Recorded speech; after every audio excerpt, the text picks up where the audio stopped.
हरे Krishna. Gita wisdom series में आप सभी का पुनः स्वागत है। आज हम गीता विज़डम सीरीज़ के चैप्टर 2 के छठे सेशन में हैं और बहुत ही महत्वपूर्ण ये सेक्शन है। और ख़ास करके जो आज का हमारा टॉपिक है, वाई कमिट सुसाइड, अर्थात हम ये विचार करते हैं कि व्यक्ति को आत्महत्या करने की आवश्यकता क्या है, और उस प्रकार से हम जानने का प्रयत्न करेंगे कि अनेक शब्दों का अर्थ क्या है। और सर्वप्रथम पहली बार जब मैंने अपने पूरे जीवन में, हमारा कोई ऐसा इंग्लिश लिंग्विस्टिक बैकग्राउंड नहीं था, तो गांव से जब हम पहली बार मुंबई में आए थे तो प्रथम बार टेलीविज़न जब हमने देखा 92 में, तो एक फ़िल्म लगी हुई थी। वो फिल्म का नाम था शोले। तो वो उस शोले फिल्म के मुख्य फिल्म के वो जो फेमस सीन है जहाँ पर धर्मेंद्र किस प्रकार से वो पानी के टंकी से सुसाइड करने वाले थे। तो जब सुसाइड शब्द का उपयोग किया जाता है तो एक काका दूसरे काका को पूछते हैं कि सुसाइड क्या होता है, तो वो कहते हैं कि जब अंग्रेज़ मरते हैं तो उसको सुसाइड कहते हैं। तो पहली बार इस शब्द सुसाइड को मैंने तब सुनी थी।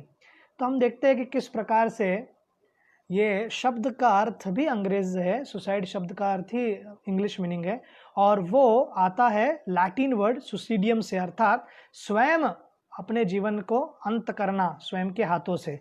तो हम देखते हैं कि किस प्रकार से अनेक अनेक प्रकार के डिप्रेशन और जो आकांक्षाएं हैं, इच्छाएं हैं, महत्वाकांक्षाएं हैं, और हर एक व्यक्ति चाहता है कि कुछ ना कुछ प्राप्त करे अपने जीवन से। हर एक की महत्वाकांक्षा है। Everyone has desires to excel, अच्छा दिखे, अच्छा कार्य करे, अपने क्षेत्र में प्रगति करे, परंतु हर एक व्यक्ति नहीं हो सकता है। कितना भी क्यों ना कोई व्यक्ति प्रयत्न करे, ओलंपिक्स में 4 साल में एक ही व्यक्ति 100 मीटर के इसमें गोल्ड मेडल प्राप्त कर सकता है, बाकी सब टाई हो सकता है, परंतु गोल्ड मेडल एक ही व्यक्ति को मिलता है। आप 4 साल पूरी कड़ी मेहनत करोगे और फिर आपको एक व्यक्ति जीतेगा, तो किसी सेकंड आएगा तो उस व्यक्ति को ये विचार करने की आवश्यकता नहीं कि जीवन का अंत कर देना चाहिए। तो साधारणतः mental disorder, bipolar disorder, depression, schizophrenia, personality disorders, anxiety disasters, और फिर उसके बाद सब्सटेंस अब्यूज, ड्रग्स वगैरह से कितने सारे, मैं पॉप स्टार्स का नाम दे सकता हूँ आपको लाइन से। जितने भी लोग हिप हॉप गाने में वगैरह थे पाश्चात्य देश के, अधिकतर लोगों का अंत ये इस प्रकार से ओवरडोज ऑफ ड्रग्स के कारण हुआ है, including the king of pops Michael Jackson. तो अल्कोहल, दारू वगैरह जो पीते हैं व्यक्ति, उससे बाहर नहीं निकल पाते और नशे में ही अपने जीवन का अंत करते हैं।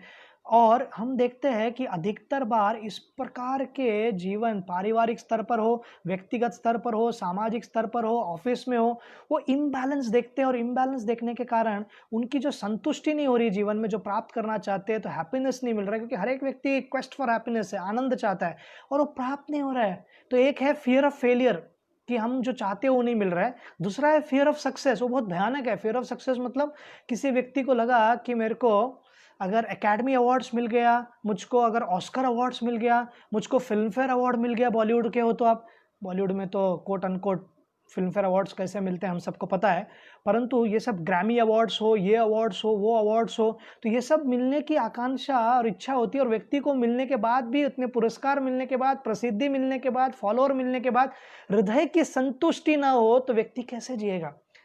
2014 में 11 अगस्त के दिन अमेरिका के या पूरे विश्व के सुप्रसिद्ध कॉमेडियन रॉबिन विलियम्स, उन्होंने अपने आप को एक डेथ नोट लिखकर फांसी लेकर अपने जीवन का अंत कर दिया। कोई व्यक्ति कैसे सोच सकता है कि जो व्यक्ति पूरी दुनिया को हंसा रहा है, आनंद दे रहा है, तथाकथित एंटरटेनमेंट दे रहा है, वो कैसे ऐसे एंड कर सकता है। उनके नोट में लिखा था कि मैं दुनिया को देता रहा पर मेरा हृदय पूरा खाली था, मेरे कुएं से सब पानी पीते रहे परंतु मेरा कुआं खाली रह गया। तो जितना हम शेयर करते हैं उतना हमको भरने की भी आवश्यकता है। और ये अलग अलग कारणों से और अलग अलग प्रकार से व्यक्ति डिप्रेशन में आने के बाद अनेक अनेक स्पेशलिस्ट के पास जाने का प्रयत्न करता है। तो जितने भी सुसाइड रेट्स है वो वेस्टर्न यूरोप में सबसे सिविलाइज्ड और so called unquote quote unquote civilise क्षेत्र, और दूसरा वेस्टर्नाइज क्षेत्र, डेवलप क्षेत्र में है, और अमेरिका में है, कनाडा में है, जापान में सबसे ज़्यादा सुसाइड रेट्स। जापान में जो एवरेज बर्थ होता है, जो चाइल्ड बर्थ का जो है वो भी कम हो गया है। उनकी पॉपुलेशन सबसे ज़्यादा बूढ़ी है पूरे विश्व में।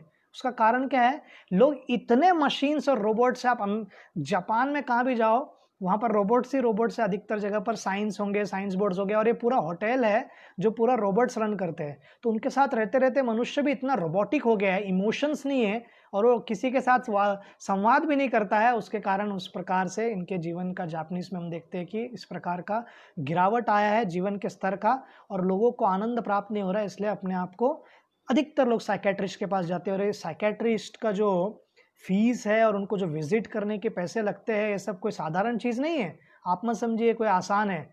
अमेरिका में अधिकतर शहरों में, अधिकतर स्ट्रीट्स में आपको एक साइकेट्रिस्ट मिल जाएंगे। क्यों? क्योंकि इतने सारे लोग स्ट्रेस में हैं, इतने सारे लोग तनाव में हैं, और ये सबसे गुजर रहे हैं। तो एक साइकेट्रिस्ट जो सुबह शाम, एक स्टडी ये बताता है कैलिफोर्निया यूनिवर्सिटी का, कि जितने साइकेट्रिस्ट है या डिप्रेशन से है, साइकेट्रिस्ट के लोग जो है, साइकेट्रिस्ट है वो सुसाइड रेट्स करने में ज़्यादा, वो ज़्यादा आत्महत्या कर रहे। तो लोगों ने पूछा क्या कारण हो सकता है? क्योंकि वो जब भी अपना क्लिनिक खोलते हैं, सुबह से लेकर शाम तक लोग उनके पास आते हैं और केवल एक ही बात कहते हैं, मुझे जीने की कोई इच्छा नहीं रही, मैं जीवन का अंत करना चाहता हूँ, कोई इच्छा नहीं रहा मेरे जीवन में, ऐसे लोग कहते हैं। तो व्यक्ति इतना नकारात्मक सोचेगा और सुनेगा सुबह शाम, और फिर उसके ऊपर कंटम्पलेट करेगा, तो व्यक्ति को और क्या इच्छा होगी? तो हमको लोगों के इमोशंस को सुनना है, उनके नेगेटिविटी को सुनना है, पर बैक्ड अप बाय पॉजिटिविटी। अगर हमारा सकारात्मक भक्तिमय जीवन नहीं है, कुछ पॉजिटिव हम ले नहीं रहे, और केवल दुनिया भर के नेगेटिव न्यूज़ को सुनते रहेंगे कि इराक में ये हुआ, कोरिया में ये हो रहा है, इंडिया चाइना बॉर्डर पर वो हो रहा है। हम सब भारतवासी ये जानते हैं कि जितने 20 फौजी मरे हैं, उनके लिए हम सबको संवेदनशीलता है, और वीर गति को प्राप्त हुए हो, वो किल्ड नहीं है, मार्टर्ड है।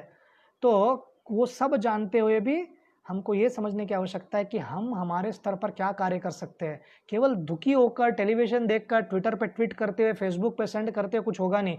अगर आपको कुछ ज़मीन पे परिवर्तन लाना है, तो सच्ची में कुछ करना है आपको, तो स्वदेशी बनिए। भारतीय जो प्रोडक्ट्स है उसको यूज़ करने का प्रयत्न कीजिए। सस्ते में मिलने वाला चाइनीज़ माल हम सब खरीदते हैं मार्केट से, वो हमको अच्छा लगता है। क्यों? चीप प्राइस पे मिल रहा है, तो वो त्याग नहीं कर सकते। परंतु ट्विटर और सब जगह हम डालते रहेंगे निरंतर कि वो ऐसा हुआ, वैसे हुआ। अगर आप टिकटॉक छोड़ सकते हैं तो प्रयत्न कीजिए, शेयर इट छोड़ सकते तो प्रयत्न कीजिए, जितने भी ऐप्स हैं उनको छोड़ सकते हैं तो प्रयत्न कीजिए। मोबाइल सब कुछ वहीं पर बनता है। हमारे जितने भी प्लास्टिक प्रोडक्ट्स है, जितने कुंभार थे बेचारे दीपावली में दिया बनाते थे, वही उनका इनकम था। हम प्लास्टिक, लोखंड का या वो एकदम स्टील जैसा वो लेकर रख देते हैं, और सालों साल उसको ही धोकर वापरते दीपावली में। अरे कम से कम हर वर्ष दीपावली साल में एक बार आती है, नए खरीदो दिए, मिट्टी के दिए खरीदोगे, बेचारे उनको इनकम मिलेगा। तो ये सब थोड़ा सोच सकते हैं हम। तो एक व्यक्ति, ये केवल एक चुटकुला है, इसको आप सीरियसली किसी उदाहरण से मत जोड़िएगा। तो एक व्यक्ति परेशान होकर आत्महत्या करने का प्रयत्न करते, तो सर्वप्रथम वो थोड़ा मोटा था, थोड़ा हेल्दी था, तो रस्सी लेकर फैन को बांधता है। तो गवर्नमेंट हॉस्टल था वो, और गवर्नमेंट हॉस्टल्स में विथ ऑल रिस्पेक्ट बहुत बार फ़ैन वगैरह पुराने होते हैं। तो पहली बार तो जब वो टेबल को पीछे करता है, स्टूल को, तो फ़ैन नीचे आ जाता है। दूसरी बार दूसरे रूम में जाता है तो रस्सी कच्ची थी, वो टूट जाता है उसके वेट के कारण। तो इस प्रकार वो कहता है कुछ और करूँगा, तो पेस्टिसाइड लेकर आता है और वो पीता है। बाद में उसको बहुत जुलाब लगती है, 2-3 दिन के। डॉक्टर बोलते हैं कि ऐसा क्या मेडिसिन पी लिया था जो तुझे इतनी जुलाब हो रही है? वो जो पेस्टिसाइड था, चूहा मारने की जो दवाई थी, वो भी नकली निकला। उसका प्राण नहीं गया, केवल जुलाब होते रहा बेचारे को, और हेल्थ डाउन हो गया। फिर वो उसने सोचा कि अल्टीमेट मार्ग करता हूँ, रेलवे की पटरी पर जाकर सो जाता हूँ, हाथ पैर को अपने बांध कर, या हाथ को अब जैसे कह सकते हैं जिसको, उसको उठना ही नहीं है, पटरी पर सो गया। 1 घंटा हो गया, 1.5 घंटा हो गया, 2 घंटा हो गया, 3 घंटा हो गया, जो शेड्यूल टाइम है उसके अनुसार ट्रेन आई नहीं। बाद में लोह मार्ग के पुलिस आ गए और उन्होंने उठाकर उनको अंदर कर दिया। तो बोलने का तात्पर्य ये था सिंपल तरीके से कि कि हम देखते हैं कि कैसे वे प्राण देने का प्रयत्न कर रहे हैं, परंतु ट्रेन हमारी भारत की बहुत बार लेट हो जाती है, अच्छा भी परफॉर्म करती है, पर कई बार लेट भी हो जाती है, तो उस कारण उसका प्राण बच गया। तो ये मैं बोलने का प्रयास कर रहा हूँ कि अल्टीमेट कॉसेस अधिकतर बार लोग किस प्रकार से अपने जीवन का अंत करते हैं, इधर बाय फांसी लेकर, इधर बाय पेस्टिसाइड पीकर या पॉइजन पीकर, या अनेक अनेक प्रकार के बंदूकों। अमेरिका में तो लोगों को भी मारना और स्वयं को भी मार देना, ऐसे बहुत सारा इंसिडेंट्स होता है। तो स्टैट्स देता हूँ आपको, 1 लाख में से 12 लोग हर वर्ष सुसाइड करते हैं। 8 लाख लोग 2016 का स्टैट्स है, अभी तो बढ़ गया होगा, सुसाइड किए हैं। और ये 10th हाईएस्ट डेथ का रीज़न है सुसाइड का, 1.5% ऑफ टोटल डेथ्स का ये कारण है। तो इतने लोग सुसाइड कर रहे हैं विश्व भर। वार्षिक स्तर पर, आप विचार कीजिए। तो रैशनल भी दिया जाता है इसके पीछे। बहुत सारे लोग ऐसा विचार करते हैं कि राइट होना चाहिए। अब ये राइट का इतना जगत है, हर चीज़ के लिए लोग को राइट चाहिए, right to this, right to that, right to this, तो उनको राइट टू डेथ भी चाहिए। इसलिए वाई कमिट सुसाइड, अपने आप में टाइटल में कमिट शब्द पे भी उनको बहुत प्रॉब्लम है। कमिट शब्द बरोबर नहीं है, ही कमिटेड सुसाइड, उसका उपयोग बंद कर दो, क्योंकि वो नेगेटिविटी फ्रेम करता है। ऐसा लगता है कि जैसे कि उसने कुछ अपराध कर दिया, ये कर दिया। तो रैशनल लोग चाहते हैं कि वो शब्द भी हटाया दिया जाए। और एक लगता है अल्ट्रुइस्टिक सुसाइड, समाज सेवा के लिए सुसाइड का अर्थ क्या है कि वो व्यक्ति को पता चलता है कि मेरी आयु हो गई है और मेरे मरने से इतना लाइफ इंश्योरेंस वगैरह वगैरह सब फैमिली को मिलेगा और बहुत खस्ता हाल है अभी, तो मैं अपने जीवन का अंत करता हूँ। एक यूनिट करके एक कल्चर है जो अमेरिका के अलास्का में और डेनमार्क, ग्रीनलैंड और फैरो आइलैंड्स और उसके बाद आइलैंड आइलैंड्स जो फिनलैंड के पास है, इस सब देशों में ये जाति पाई जाती है। उनमें से एक व्यक्ति अपने जीवन का अंत करता है और उसको बहुत करेजियस माना जाता है। जापान के 1940s में कैमिकेजी करके एक पूरा एक क्या कह सकते हैं आप, टोली थी जो अपने आप को आत्मदेह की तरह यूज़ करते थे विश्व युद्ध में।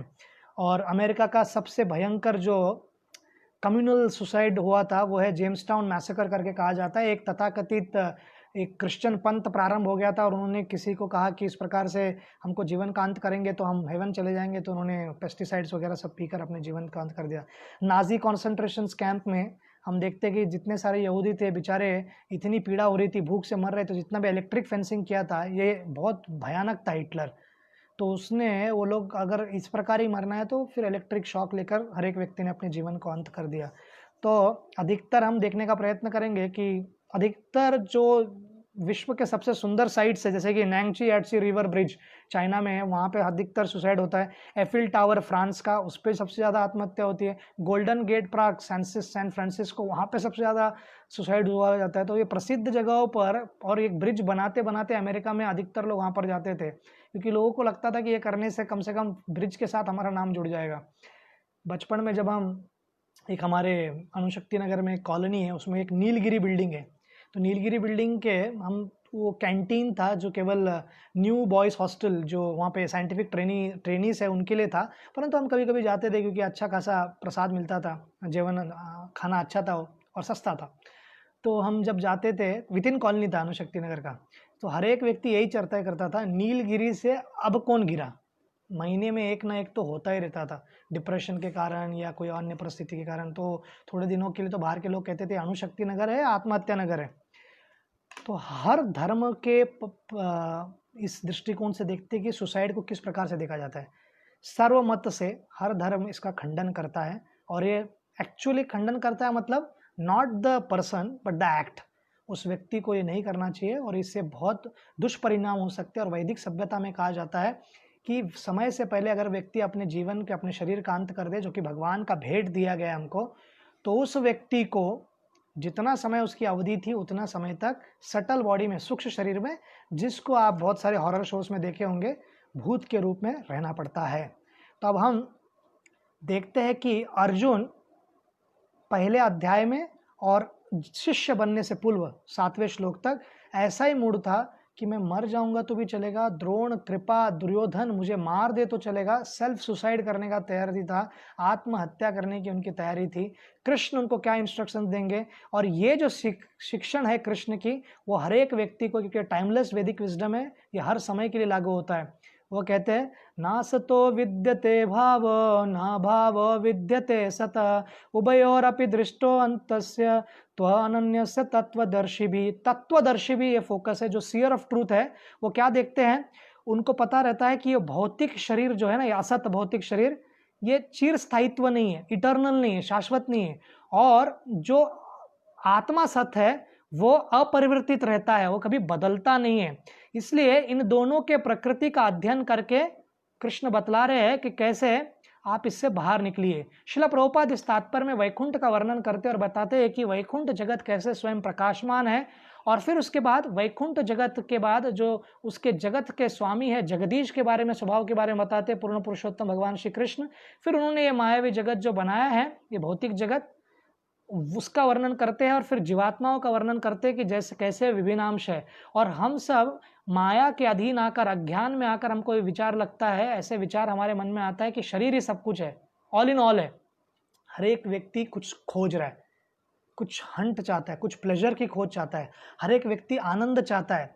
तो सर्च, और सबसे बड़ा क्या चाहता है आज के डेट में, हर एक व्यक्ति को क्या चाहिए, कोविड के, खास करके कोविड के पर्सपेक्टिव से, job security, financial security, health security, family का सिक्योरिटी, क्या क्या सिक्योरिटी चाह रहा है व्यक्ति। The search for security is ultimately the search for spirituality. हम एक ऐसा काल्पनिक जीवन या जगत यहाँ पर बनाना चाहते हैं जो एग्जिस्ट करता ही नहीं है। वो एग्जिस्ट करता है कहाँ पर, न तद भाष्यते सूर्यो न शशांको न पावक यद गत्वा न निवर्तन्ते तद्धम परमम मम। आध्यात्मिक जगत में सेल्फ इल्यूमिनेटिंग जो आध्यात्मिक जगत है, वहां पर कोई व्यक्ति जाएगा तो उस प्रकार उसको आनंद मिल सकता है। कृष्ण आगे क्या कहते हैं, ये बहुत रोमांचक सेक्शन है, इसलिए हमारे पास जितना स्टिपुलेटेड समय है उसमें इसको 6-7 श्लोकों को करना है, तो इसलिए हम थोड़े गति से जाएंगे। कृष्ण कहते अविनाशी तु तद्विधि एनम सर्व इदम ततम विनाशम अव्ययस्य न कश्चितिम कर्तुम अर्हति। जो सारे शरीर में व्याप्त है उसे ही तुम अविनाशी समझो, उस अव्यय आत्मा को नष्ट करने में कोई भी समर्थ नहीं है। तो यहाँ पर आत्मा का तत्व बता रहे हैं कि आप ये मत सोचो कि आप द्रोण और भीष्म को मारने वाले हो, वो मरेंगे नहीं, क्योंकि वो अव्यय है, क्योंकि वो आत्मा पूरे शरीर में कॉन्शियसनेस के रूप में व्याप्त है। शिला प्रभुपाद तात्पर्य में श्वेतश्वेतर उपनिषद और मुंडक उपनिषद का उदाहरण देते हुए आत्मा के साइज का वर्णन करते हैं। वो कहते हैं कि 1/10,000 of the tip of the hair, हमारे बाल के टोक के 10,000 भाग किए गए तो भौतिक स्तर पर वो आत्मा उतना सूक्ष्म है। परंतु आत्मा को हम इसलिए नहीं देख सकते क्योंकि वो माइन्यूट है, क्योंकि उससे भी माइन्यूट चीज़ों को अल्ट्रा माइक्रोस्कोप के नीचे देखा गया है, परंतु इसलिए क्योंकि वो आध्यात्मिक है, वो भौतिक नहीं है। ये भौतिक चर्म चक्षु से हम नहीं देख सकते, तो उस पर गौर करने की ज़रूरत है। हम आत्मा को क्यों नहीं देख सकते हैं, क्योंकि वो आध्यात्मिक इन नेचर है, ना कि वो छोटा है या उसका साइज छोटा है। परंतु इसका मतलब ये नहीं कि वो इनएनिमेट है, वो एक्टिव नहीं है। आत्मा आध्यात्मिक जगत में पूर्ण रूप से सदैव एक्टिव है, और वो शरीर रूप में प्राण, अपान, व्यायान, समान और उदान, इन सब प्राण तत्वों पे वो रहकर उस प्रकार से आत्मा शरीर में वास करता है। और सूर्य की किरणें जैसे है, उसी प्रकार भगवान श्री कृष्ण को अगर सूर्य से तुलना की जाए तो उनके किरणें जो विभिन्नांश है वो सभी जीवात्माएं हैं, और ये जानने की आवश्यकता है। कृष्ण आगे कहते हैं 18वें श्लोक में, अंतवंते में देह नित्ययोक्ता शरीर न अनाशिनो अप्रेमस्य तस्माद् युद्धस्य भारत। फोकस हटा नहीं रहे कृष्ण, वो हर बार कारण दे रहे हैं, और 6-7 श्लोकों में, 8 श्लोकों में जब भी आएगा, अब आगे भी देखोगे आप हर चैप्टर में, तस्माद युद्धस्व भारत, गोल क्लियर है, लड़ना है, हमको रुकना नहीं है। वो कह रहे अविनाशी, अप्रेमेय तथा शाश्वत जीव है, भौतिक शरीर का अंत निश्चित है, अतः हे भरतवंशी युद्ध करो। तो आपको किसकी चिंता है? जिसकी आप चिंता कर रहे हो वो लोग, उनका तो मृत्यु नहीं होने वाला है, और जिसकी आप रक्षा करने का प्रयत्न कर रहे हो वो तो निश्चित रूप से नष्ट होने वाला है समय के साथ, आप करो या कोई और करे। Therefore, there's more to life than just this life. वैदिक सभ्यता का इंपॉर्टेंस क्या, महत्व क्या है, वो केवल इस जीवन को इतना महत्वपूर्ण नहीं समझता है। जब व्यक्ति, और खास करके जो लेटेस्ट इवेंट हुआ 3-4 दिन पूर्व, उसके ऊपर लोग इतना क्यों कर रहे हैं कि वो व्यक्ति ये समझने लग गए कि यही सब कुछ है, यहीं पर मेरा करियर बना, नहीं बना, 2 साल, 1 साल, 6 महीना, अभी समाप्त हो गया मेरा जीवन, कुछ नहीं कर सकता मैं आगे।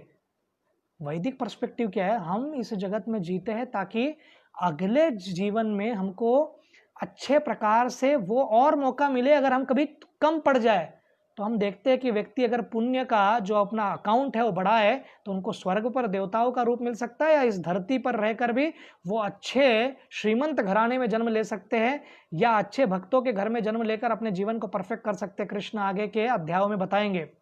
और 19वें श्लोक में बताते हैं, ये एनम वेति हंतारम यश्चैनम मन्यते हतम उभयो तू न उभयो तौ न विजानीतो नयन हंति न हन्यते। वो कहते हैं जो इस जीवात्मा को मारने वाला समझता है तथा इसे जो मरा हुआ समझता है वे दोनों ही अज्ञानी है, क्योंकि आत्मा न तो मरता है न तो मारता है। तो इसको ठीक प्रकार से समझने की आवश्यकता है। इसको कोई भी out of the context quote करके कुछ भी अर्थ निकाल लेगा। ये श्लोक ये बताने का प्रयत्न कर रहा है कि आत्मा का जो एसेंस है, या आत्मा जो शाश्वत है, इटर्नल है, उसका नेचर बता रहे। शरीर का अंत होता है, परंतु हम डेली वॉकअप में कभी ऐसा कहते नहीं, हाँ मैंने शरीर, आज मेरा शरीर ने खाना खा लिया, आज जब बोलते हैं हम जब बोलते हैं मैं, तो आत्मा के स्तर पर ही होता है, एक्चुअली आत्मा ही सब फील करता है शरीर के माध्यम से। तो this shloka does not justify killing. वैदिक श्लोक में मां हिंसत सर्वभूतानि वासुदेव कुटुंबकम या सर्वे सुखिनो भवन्तु, हमारा सभ्यता क्या है, हर जीवात्मा को आनंद देना, केवल मनुष्यों को नहीं, हर जीवात्माओं को। तो ये कभी भी जस्टिफाई नहीं कर सकता किलिंग में कि देखो गीता कह रहा है कि मारो क्योंकि वैसे भी आत्मा का कभी अंत नहीं होता है। बिल्कुल नहीं है, ये गलत दृष्टिकोण है। सही दृष्टिकोण क्या है? सही दृष्टिकोण ये है कि आपको किसी भी व्यक्ति को अंत नहीं करना है, और बहुत सारे शास्त्रों के अनुसार माना गया है कि उस व्यक्ति का किस प्रकार उसको कैसा दंड मिल सकता है, और बहुत जगह पर तो कैपिटल पनिशमेंट भी है। यहाँ पर जैसे भारतीय सेना को अगर राजनाथ सिंह, नरेंद्र मोदी, अमित शाह बैठकर राष्ट्रपति को बताकर आक्रमण करने को कर दिया चीन को, तो जो बॉर्डर पे खड़े हुए फौजी है वो ये नहीं कह सकते कि मैं उनको क्यों मारूं, कैसे मारूं, उनको कैसे मार सकता हूं, बेचारे लोग मर जाएंगे। ऑर्डर मिल गया तो आपको मारना है। इसी प्रकार का अर्जुन विचार कर रहे थे। कृष्ण से ऑर्डर मिला है, जो सुप्रीम डायरेक्टर है पूरे जगत के, उनके आदेश को पालन करने में भी थोड़ा सा उनको झिझक हो रहा है, क्योंकि दयावश। दूसरे अध्याय के 11 से श्लोक 11 से 30 तक जो पहला समस्या है जिसके कारण युद्ध नहीं लड़ना चाहते थे, कारण वो है कंपैशन, दया, उसके ऊपर उत्तर दे रहे हैं पूर्ण पुरुषोत्तम भगवान श्री कृष्ण। 20वां श्लोक बहुत ही महत्वपूर्ण है, वो है न जायते म्रियते व कदाचिन्नायं भूत्वा भविता वा न भूयते अजो नित्य शाश्वतो अयं पुराणो न हन्यते हन्यमाने शरीरे। आत्मा के लिए किसी भी काल में न तो जन्म है न मृत्यु है, वह न तो कभी जन्मा है, न जन्म लेता है और न जन्म लेगा। वह आत्मा नित्य शाश्वत व पुरातन है, हाँ, और वो न हन्यते हन्यमाने शरीर, शरीर को मारे जाने पर वह ना मरता है। तो अब हमको ये देखना होगा कि सोल के कंसेप्ट को इतना क्लियर क्यों कर रहे हैं, क्योंकि फाउंडेशन क्लियर हो जाए, वो न्यू अच्छे से रख दे तो बिल्डिंग अच्छा खड़ा हो जाएगा, वो कंफ्यूजन उनके निकल जाएंगे। तो अभी आपको मैं एक पर्सपेक्टिव देना चाहता हूँ पूरे धर्मों में आत्मा तत्व पर। मैंने सुसाइड के इतने डिटेल में नहीं गया क्योंकि वर्जित है और उतना ज़्यादा उसकी आवश्यकता नहीं है, परंतु आत्मा तत्व पर हम जानेंगे। 2 ट्रेडिशंस का डिविजन्स है। एक धार्मिक ट्रेडिशन कहा जाता है जिनका उगम भारत से हुआ है, उसमें हिंदुइज्म तो नया शब्द है, वैदिक सभ्यता कहो आप। फिर उसके ऑफशूट सिखिज्म, जैनिज्म, बुद्धिज्म। हालांकि बुद्धिज्म मानता नहीं कि मैं वैदिक कल्चर का ऑफशूट हूँ, पर एक्चुअली वही है और कोई नया अर्थ नहीं लगा सकते आप। भारत से उगम हुआ था और क्या निकलेगा, सिद्धार्थ जी थोड़ी ना बचपन से बुद्ध थे। तो इस प्रकार हम देखते हैं कि जैनिज्म में आत्मा का कंसेप्ट और रीइंकार्नेशन का कंसेप्ट थोड़ा सा वेग है, परंतु सुप्रीम लॉर्ड या कोई व्यक्ति कंट्रोलर है उसका वर्णन नहीं है। सिखिज्म में क्लियर नहीं है पर पुनर्जन्म का वर्णन है। बुद्धिज्म में कहते हैं कि रीइंकार्नेशन होता है पर आत्मा नहीं है, आत्मा के साइंस को मानते नहीं। उसके पीछे कारण क्या है? बुद्धा को जब भी प्रश्न पूछा गया कि आप कौन हो, तो एक एक करके जो शिष्य पूछते गए कि आप आत्मा हो क्या, आप शरीर हो क्या, आप ये हो क्या, आप हो क्या, कुछ भी उत्तर नहीं दे, तो उन्होंने एक ही कहा कि मैं अभी जागृत हूं। तो इसलिए बहुत सारे बुद्धिस्ट मूवमेंट में आपको ये दिखाई देगा, संगठित हो, शिक्षण लो और जागृत रहो, बी अवेक। तो ये वहाँ से उठाया गया है पंचशील से, शिक्षणों द्वारा, बुद्धिस्ट टीचरों द्वारा। तो बुद्धा ने इस पर उत्तर क्यों नहीं दिया? क्योंकि जब भी इसको कोट करना है फिर वैदिक ग्रंथों का आधार लेना होगा, और वैदिक ग्रंथों का आधार लेंगे तो जिस कारण के लिए इस जगत में आए थे, वो मुख्य कारण क्या था इस जगत में आने का? कि जो वैदिक शास्त्रों को कोट करके गो हत्या कर रहे थे, तथाकथित जो करप्ट ब्राह्मणा है, तथाकथित, सभी नहीं, कुछ लोग, तो वे लोगों के कारण इनको रोकने के लिए वो कह रहे थे। अन्यथा फिर वैदिक स्क्रिप्चर्स को कोट करेंगे तो फिर वो लोग कहेंगे ना देखो आप वेद को कोट कर रहे हो। तो इसलिए उन्होंने वेद, आत्मा और भगवान, इस 3 चीजों पर कभी नहीं कहा। तो Buddhism is not actually atheism, it is pretheism. वो प्रिंसिपल सेट करता है आस्तिकता के लिए, परंतु भगवान के कंसेप्ट को क्लियर नहीं रखता है। फिर उसके बाद वैदिक सभ्यता में तो हम पढ़ ही रहे, अभी हम अब्राहमिक रिलीजन में जाएंगे। अब्राहमिक रिलीजन में हम प्रारंभ करते हैं जुदाइज्म से, यहूदी धर्म से। तो यहूदी धर्म में आत्मा का कंसेप्ट क्लियर नहीं है, बिल्कुल भी अंडरस्टैंडिंग नहीं है, और आत्मा को बहुत बार केवल वर्ड्स में यूज़ किया जाता है RIP लिखने के लिए, रेस्ट इन पीस, और एक्चुअली वो शब्द का अर्थ क्या होता है? सोल या हार्ट। जब कहते हैं कि लव दाय नेबर विथ दाय हार्ट, दाय बॉडी हार्ट, दाय हार्ट एंड दाय सोल, का अर्थ वो हृदय निकाल के नहीं है, हार्ट का अर्थ है नॉट द ऑर्गन, हार्ट का अर्थ है उतनी भावनाओं से, और सोल कंसेप्ट उनका है कि पूरा जान लगाकर। सोल कंसेप्ट क्रिश्चियनिटी में था। जीसस जब वर्णन भी करते एक जगह पर, इनडायरेक्टली डिनाई भी नहीं करते, एक्सप्लिसिटली बताते भी नहीं है, पर इम्प्लिसिटली इंप्लाई होता है कि वो कहते हैं। परंतु बाद में क्या हिस्टोरिक टर्न अराउंड हुआ वो आपको बताता हूँ, बाकी सब डिटेल में जाने की आवश्यकता नहीं है। 4 साल तक आपको पता हो गया, रोमन जो एम्पायर था उन्होंने जीसस क्राइस्ट को क्रूसीफाई कराया था। They were the real person, because उनको थ्रेट लग रहा था, और उनको यहूदी हो या कोई भी हो उनके ऊपर परसिक्यूशंस करते थे वो। तो 4 साल तक जीसस क्राइस्ट के जाने के बाद परसिक्यूशंस ही हुआ है, उनकी हत्या हुई है क्रिश्चियंस की। पर जब राजा बदल गया कॉन्स्टेंटिनोपल ने, फिर उन्होंने वो जो पूरे राज्य के धर्म को क्रिश्चियनिटी डिक्लेयर किया, फिर क्रिश्चियनिटी फैला, अन्यथा वो इजराइल के बाहर कभी नहीं निकल पाता था। पैलेस्टाइन, इजराइल, सीरिया, डेमस्कस, इतने एरिया में रह जाता था वो। तो ये जब स्टेट थियोस, इसको कहते हैं थियोपॉलिटिक्स। थियोपॉलिटिक्स मतलब पॉलिटिक्स करना थियोलॉजिकली, अर्थात स्टेट को थियोक्रेटिक बनाना। ये थियोक्रेटिक शब्द सुना रहेगा आपने, जैसे कि ईरान है, सऊदी अरेबिया है, थियोक्रेटिक स्टेट्स कहते हैं। तो इस प्रकार से इन्होंने जब क्रिश्चियनिटी की तो उसमें देखा कि आत्मा का तत्व थोड़ा बहुत आ रहा है, क्योंकि बहुत सारे क्रिश्चियंस ने सोक्रेटिस, प्लेटो, एरिस्टोटल को अपना बनाने के लिए उनके तत्वों को लिया न्यू टेस्टामेंट में। तो उनके तत्व को जब लिया गया, इसको कहते हैं कल्चरल डाइजेशन। जैसे कि बहुत सारे अभी क्रिश्चियन योग आपको दिखाई देगा। अभी क्रिश्चियन योग कहाँ से आया भाई? पर आपको दक्षिण भारत में जाओगे तो ऐसे चर्च के बाहर गोपुरम दिखाई देगा। अभी गोपुरम कहाँ से आया? हाथी के ऊपर बैठ के जाने वाला कार्य कहाँ से आया? नारियल फोड़ना कब से प्रारंभ हो गया? हार कब चढ़ाते थे कोई भी व्यक्ति नजारत में, इजराइल में, यरूशलेम में?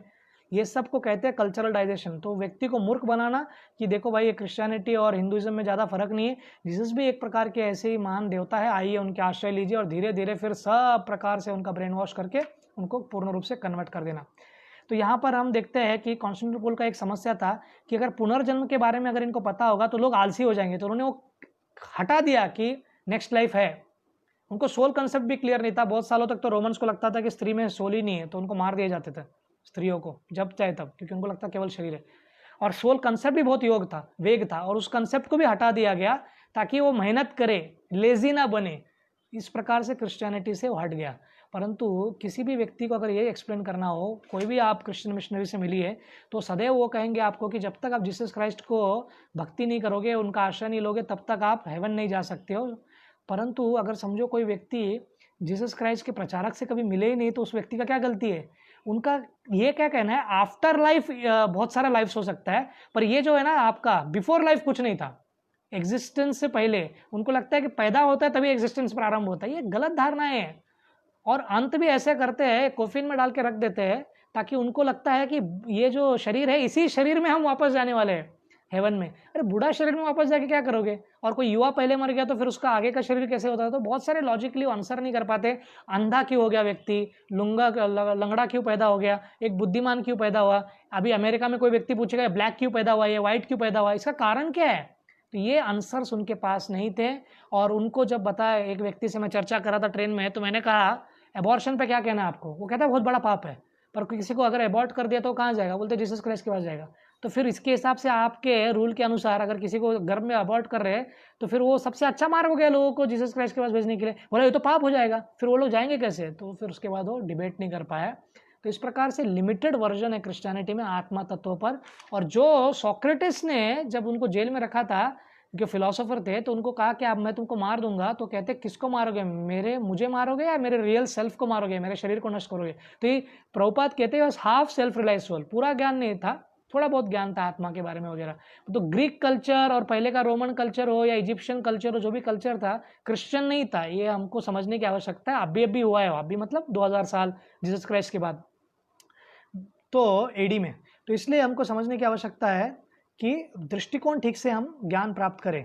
तो इस्लामिक कल्चर में आत्मा का कंसेप्ट है ही नहीं, क्योंकि इनका मेन जो आता है वहीं से आता है, परंतु इनको अब्राहमिक मोसेस के द्वारा। और ये जो धर्म है अब्राहमिक रिलीजन, ये हिस्ट्री सेंट्रिक है, इतिहास के ऊपर है। मोसेस ने हमको इजिप्ट से इजराइल लेकर आए, और फिर क्रिश्चियन नज़ारत में जन्म लिए, और ये सब हिस्टोरिकल सेंस में ये चिट्ठी उन्होंने टीचिंग्स दी, उसको फॉलो करना है। प्रॉफिट मोहम्मद के हिस्टोरिकल सेंस में मक्का, मदीना, फिर करबला, ये सब हिस्टोरिकल है। परंतु वैदिक सभ्यता एक लिविंग कल्चर है जो हमेशा चलता रहता है, ना कि एक बार व्यक्ति ने कह दिया फिर वो समाप्त हो गया। तो इसलिए इतना डिटेल में नॉलेज नहीं है उसमें, और हमारे बहुत बड़ा सौभाग्य है कि हमको डिटेल में श्लोक पूरा उपनिषद इससे नेति नेति से ही है। और हमने जब पहला श्लोक देखा 16वां, वो एक काव्य है। उस काव्य में व्यक्ति दो शब्द को अपोजिट तरीके से ऑल्ट्रेशंस करके कार्य किया जाता है। कृष्ण ने सबसे सुंदर काव्य गाया पूरे जगत के ऐतिहासिक दृष्टिकोण से देखा जाए तो 21वें श्लोक में कहते हैं, वेद विनिशनम नित्यम ये एनम अजम अव्ययम कथम स पुरुष पार्थ कम गात्यत्य हंतिकाम। वो कहते हैं, पार्थ, जो व्यक्ति यह जानता है कि आत्मा अविनाशी है, अजन्मा है, शाश्वत है तथा अव्यय है, वह भला किसी को कैसे मार सकता है। तो जिस व्यक्ति को यह ज्ञान है, वो मारने का चिंता क्यों कर रहे हो आप? शोक क्यों कर रहे हो कि आप भीष्म को मार दोगे, द्रोण को मार दोगे, कृपा को मार दोगे, दुर्योधन को मार दोगे? अविनाशी है वो।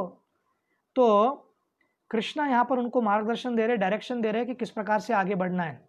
और 22वां श्लोक भी बहुत महत्वपूर्ण है। वहाँ पर एकदम क्लासिक एग्जाम्पल है जिससे हम रिलेट कर सकते हैं। वो है, वासंसि जीर्णानि यथा विहाय नवानि गृह्णाति नरोपराणि तथा शरीरानि विहाय जीर्णानि अन्यानि संयाति नवानि देहि। जिस प्रकार मनुष्य पुराने वस्त्रों को त्याग करके, कपड़ों को त्याग करके नए वस्त्र धारण करता है, और हम लोग को तो बचपन से ऐसा था कि दीपावली आया तो हम एक्साइटेड होते थे क्योंकि नया ड्रेस मिलेगा, उसी प्रकार आत्मा पुराने तथा व्यर्थ के शरीर को त्याग करके नवीन शरीर प्राप्त धारण करता है। पर वो नवीन शरीर कैसे धारण करेगा, वो किसके ऊपर डिपेंडेंट है? व्यक्ति ताज होटल में खाएगा, क्या व्यक्ति मैरिट होटल में खाएगा, या व्यक्ति ढाबे में खाएगा, या व्यक्ति ठेले पे खाएगा, या व्यक्ति शेंगदाना पोड़ा खा के जाएगा?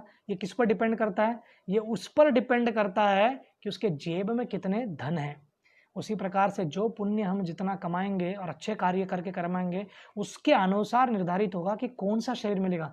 ये सब कुछ चांस से होता है ऐसा नहीं है, कुछ तो थियरी होगा कॉज एंड इफेक्ट का। इस जगत में हर चीज का कॉज एंड इफेक्ट है, हर कार्य कॉज एंड इफेक्ट से चलता है। तो ये पूरा जगत, पूरा विश्व कैसे बाय चांस से चल सकता है? अगर आप विचार कीजिए, आप बैटिंग कर रहे हो और आप मारे जा रहे हो 6 पे 6 पर स्कोरबोर्ड हिलता ही नहीं है, और फिर व्यक्ति बाजू का टीम हर एक बॉल प्लेस कर रहा है, हर एक बॉल डिफेंड कर रहा है, और उसका स्कोर हो गया 450 ओवर में, तो व्यक्ति कहेगा यार ये एक भी रन नहीं निकाला, ऐसा कैसे 400 स्कोर हो गया?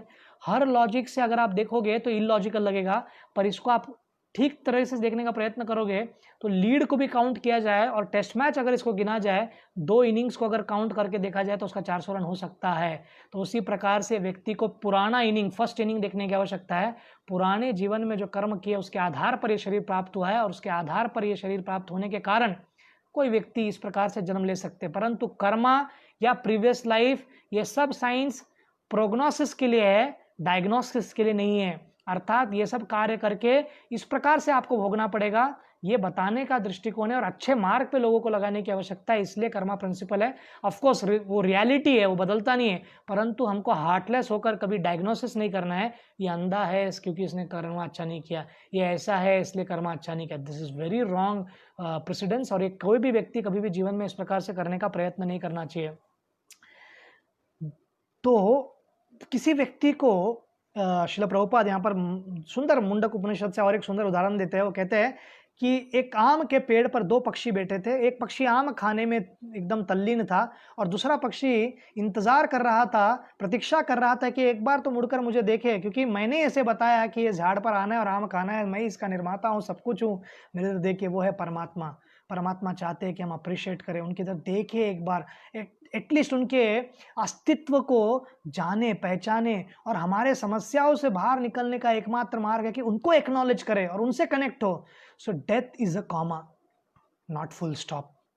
किसी व्यक्ति को लगता है शरीर को अंत करके फुल स्टॉप लग जाएगा, ऐसा नहीं होने वाला है, क्योंकि every ending is also a beginning. जो अंत किया है किसी व्यक्ति ने शरीर को, तो ऐसा नहीं कि वो शाश्वत काल तक रहने वाला है, उसको कभी ना कभी फिर से नया जन्म लेना होगा।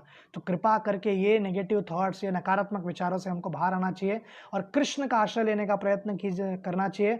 और उनके आश्रय लेने के बाद, इतना अच्छा सुंदर पेपटॉक देने के बाद, कृष्ण ये पेपटॉक पहले दिया, अभी ये 2nd चैप्टर में तो पूरा डिटेल लेक्चर दे रहे हैं, उसके कारण प्रेरणा मिलने वाला है अर्जुन को, और विश्व के सबसे बड़े धनुर्धर, बहुत फेमस रूप में प्रसिद्ध होने वाले हैं।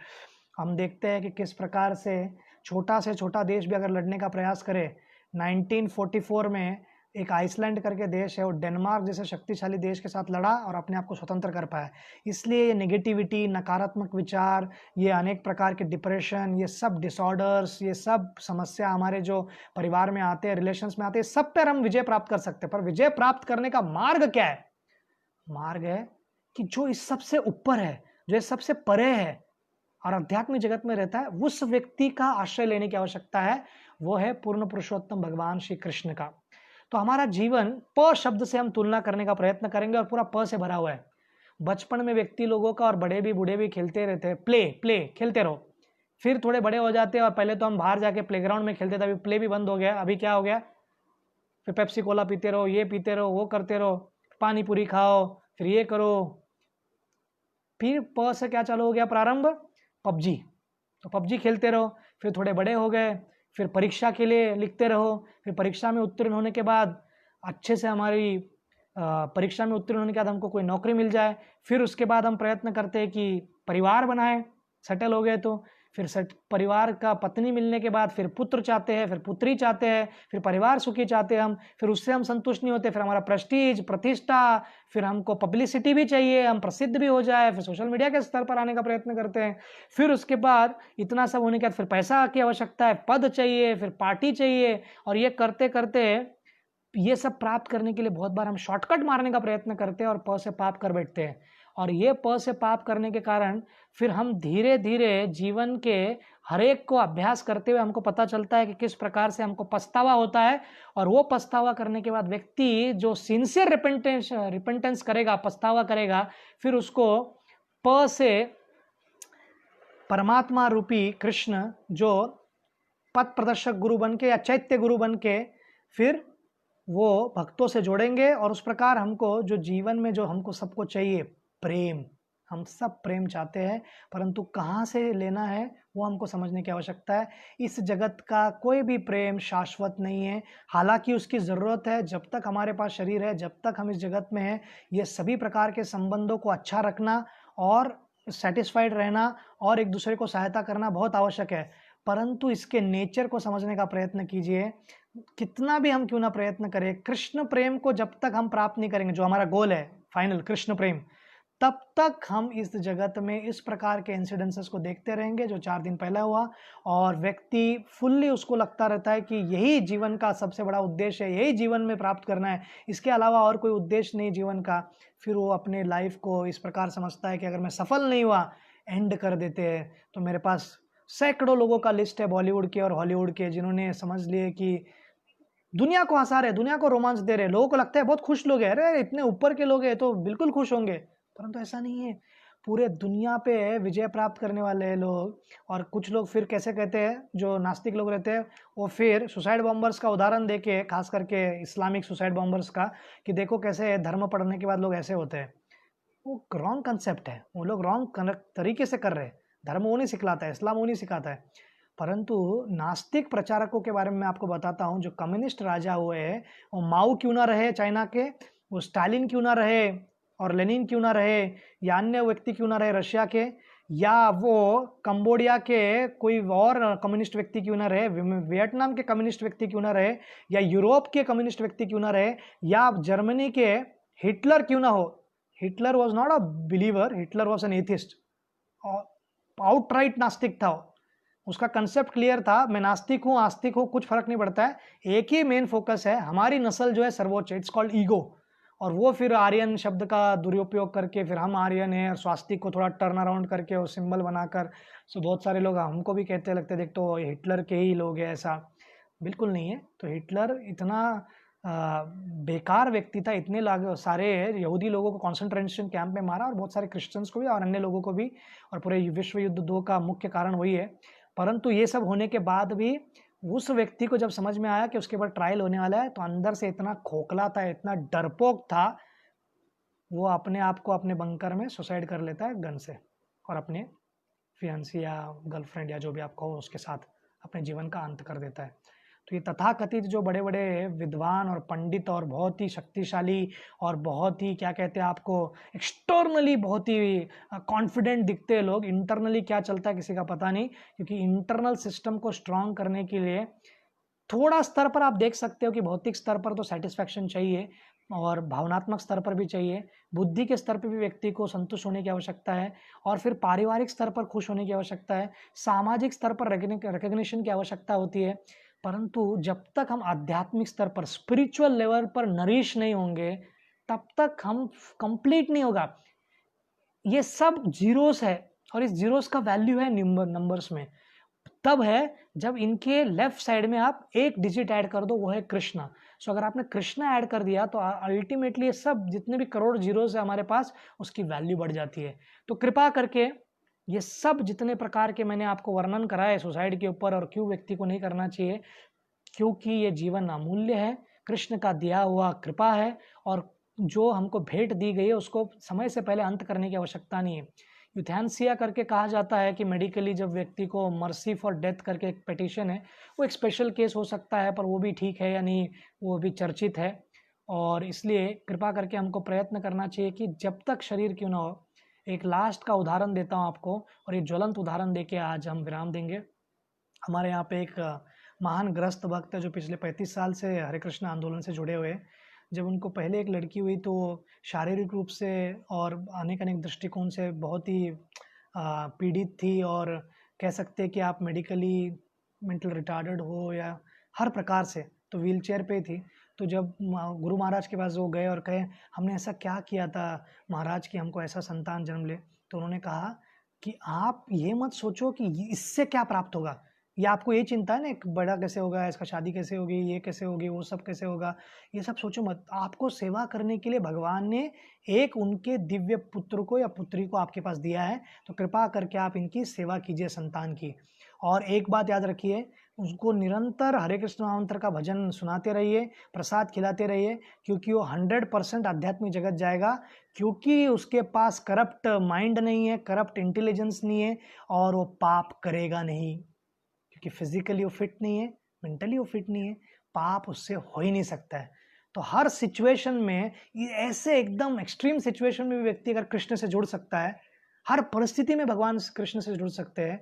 अर्जुन कृष्ण से जुड़ सकता है युद्ध भूमि में। अब battlefield transformed into a classroom, Krishna ने युद्ध भूमि को एक क्लासरूम में परिवर्तित कर दिया और इतना सुंदर उन्होंने कविता सुनाया। उस कविता को हम सुनते रहेंगे, आपको बता दिया जाएगा कि नेक्स्ट कभी होगा। आप सबने ध्यान पूर्वक सुना, इसलिए आप सबका बहुत बहुत धन्यवाद। हरे कृष्णा।